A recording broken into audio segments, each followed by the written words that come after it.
अस्सलामुअलैकुम। आज का जो हमारा डिस्कशन होगा, आज से जो हमारा टॉपिक शुरू होगा वो होगा बेसिक कैमरा थ्योरी। और आज से हम अपनी बेसिक कैमरा थ्योरी को कैरी फॉरवर्ड कर रहे होंगे। प्रैक्टिकल पे जाने से पहले हमें कैमरा नॉलेज होना बहुत ज़रूरी है, कैमरा की बेसिक नॉलेज होना बहुत ज़रूरी है। अब कैमरा की बेसिक नॉलेज होती क्या है? कैमरा जो है वो 3 पिलर पे लाया करता है और उस 3 पिलर को हम कहते हैं एक्सपोज़र ट्रायंगल, जो कि होते हैं अपर्चर, शटर और आईएसओ। मैं फिर से बता देता हूँ, कैमरा के अंदर 3 पिलर होते हैं जिसको हम एक्सपोज़र ट्रायंगल के नाम से भी जानते हैं और वो होते हैं अपर्चर, शटर और आईएसओ। आज का जो हमारा डिस्कशन होगा वो होगा अपर्चर के ऊपर। अब अपर्चर होता क्या है? अपर्चर बेसिकली लेंस की कितनी बड़ी ओपनिंग होगी या कितनी छोटी ओपनिंग होगी और कितनी अमाउंट ऑफ लाइट लेंस के ऊपर जाके इमेज सेंसर पे जाएगी और पिक्चर खींचेगी, ये हमारा अपर्चर डिसाइड करता है। मैं फिर से बता देता हूँ, अपर्चर के अंदर अपर्चर जो होता है वो लेंस की कितनी बड़ी ओपनिंग होगी या कितनी छोटी ओपनिंग होगी और कितनी अमाउंट ऑफ लाइट आपके इमेज सेंसर पे पड़ेगी, ये हमारा अपर्चर डिसाइड करता है। इसकी एग्जांपल मैं इंसान की आँख से देना चाहूँगा कि इंसान की आँख के अंदर प्यूपिल होता है, बिल्कुल अपर्चर की तरह काम करता है। जैसे ही आप किसी अंधेरी जगह पे जाएँगे, जो आपका प्यूपिल होगा वो बड़ा हो जाएगा, ठीक है? और जैसे ही आप किसी रोशनी वाली जगह पे आएँगे तो आपका आँख का प्यूपिल जो है वो छोटा हो जाएगा।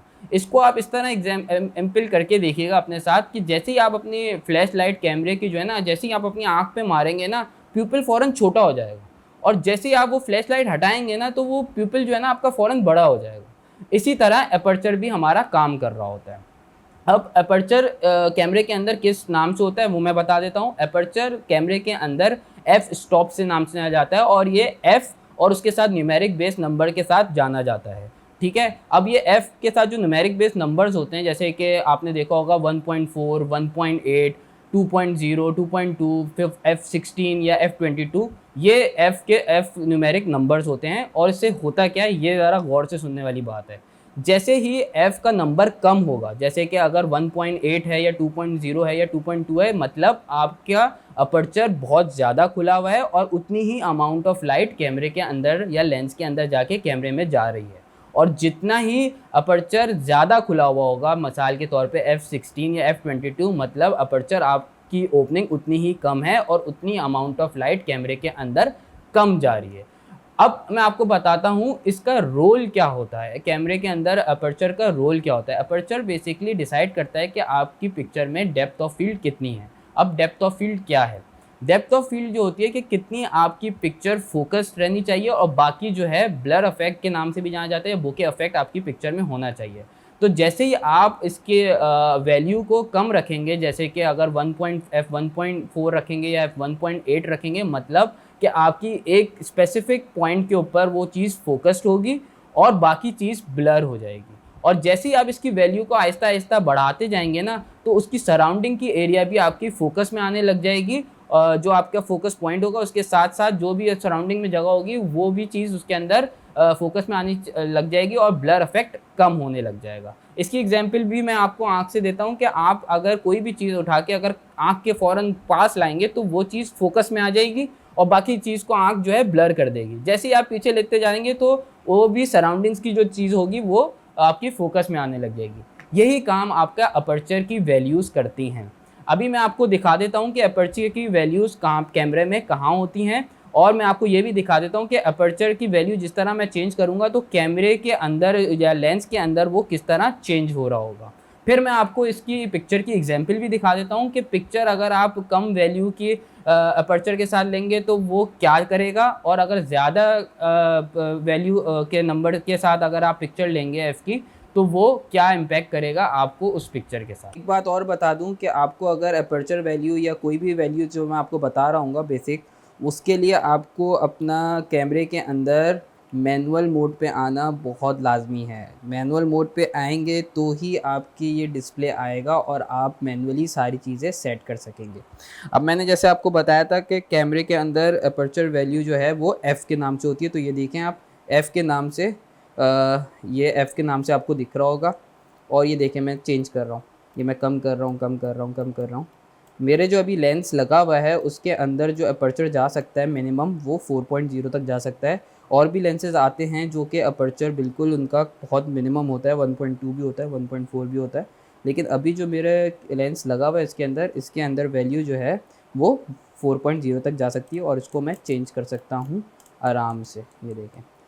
तो आपको मैंने जिस तरह बताया था कि जिस तरह आप बड़ी करते जाएंगे इसको, उतना ही लेंस खुलता जाएगा। ये देखिएगा अभी आप, अभी मैं चेंज करूँगा, ये छोटा हो गया, और जितना ही मैं इसको बड़ा करता गया अंदर देखिए ना सारा चेंज होता जा रहा है।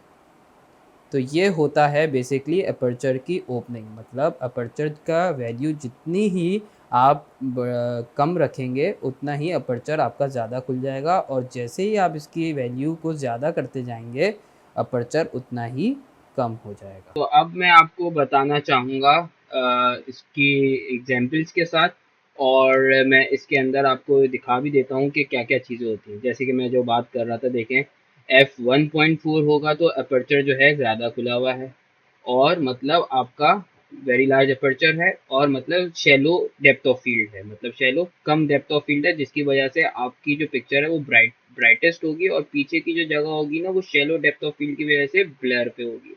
जैसे ही आपकी इसकी वैल्यूज को चेंज करते जाएंगे, जैसे f2.8 पे जाएंगे, f5.6 पे जाएंगे, तो मतलब आपका जो है मीडियम डेप्थ ऑफ फील्ड हो जाएगी, मतलब कि आपके जो पिक्चर जो आप खींचेंगे तो उसके अंदर जो पीछे की चीज़ होगी सराउंडिंग्स की, वो शैलो से थोड़ी डेप्थ में आने लग जाएगी, मतलब डेप्थ ऑफ फील्ड थोड़ी बढ़ना शुरू हो जाएगी। फिर जैसे ही आप f22 पे आएंगे, मतलब आपका अपर्चर जो है बहुत मिनिमम खुला हुआ है, इसका मतलब है आपकी very large depth of field होगी, और ऑलमोस्ट ऑल इन फोकस, मतलब आपका जो है हर चीज़ जो है फोकस में आ जाएगी। इसकी एग्जाम्पल मैं आपको इस तरह दिखाता हूँ कैमरे के अंदर कि ये ब्लेड्स अपर्चर के काम कैसे करते हैं। ये देखिएगा, ये खुले जा रहे हैं, मतलब कम आपकी वैल्यू हुई। जितना ज़्यादा खुल जाएगा उतनी कम वैल्यू होगी, जितना कम खुला होगा उतनी वैल्यू ज़्यादा होगी।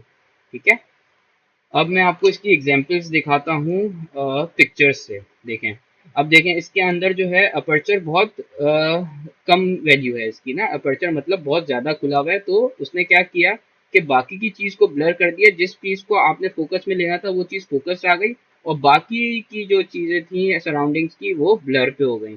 जैसे ही आप अपर्चर की वैल्यू को बढ़ाते गए, मतलब आप अपर्चर को कम करते गए, अपर्चर के ब्लेड्स को या अपर्चर की लेंस के अंदर जो फोकस होता है उसको कम करते गए, तो आपकी बाकी की सराउंडिंग्स की चीज़ें भी आपके फोकस में आने लग गई। और f22 पे देखें, पिक्चर के साथ साथ आपके जो फोकस पॉइंट है उसके साथ साथ बाकी चीज़ें भी फोकस में आना शुरू हो गई। इसी की एग्जांपल आपको फिर दे देता हूँ। देखें, जितना अपर्चर आपने कम रखी हुई है उसकी वैल्यू, और उससे क्या हुआ कि ब्लर इफेक्ट ज़्यादा हो गया, और जितनी आपने ज़्यादा करी उसकी वैल्यू उतना उसका ब्लर इफेक्ट कम हो गया। सिमिलरली ये देखें आप, इसके अंदर क्या हुआ हुआ है कि अपर्चर जो है f4 है, मतलब आपका जो अपर्चर है वो ज़्यादा खुला हुआ है। उसने क्या किया, बाकी की चीज़ को ब्लर कर दिया और अपनी आपकी जो मेन ऑब्जेक्ट था उसको फोकस में ले आया। और जैसे ही आपने अपर्चर ज़्यादा कर दिया, मतलब 29 पे मैक्सिमम पे ले गए, तो आपका अपर्चर कम खुला हुआ है और आपकी बाकी चीज़ें भी साथ साथ फोकस में आना शुरू हो गई। तो ये होता है अपर्चर। अब नेक्स्ट क्लास में मैं आपको बताऊंगा कि शटर स्पीड क्या काम करती है।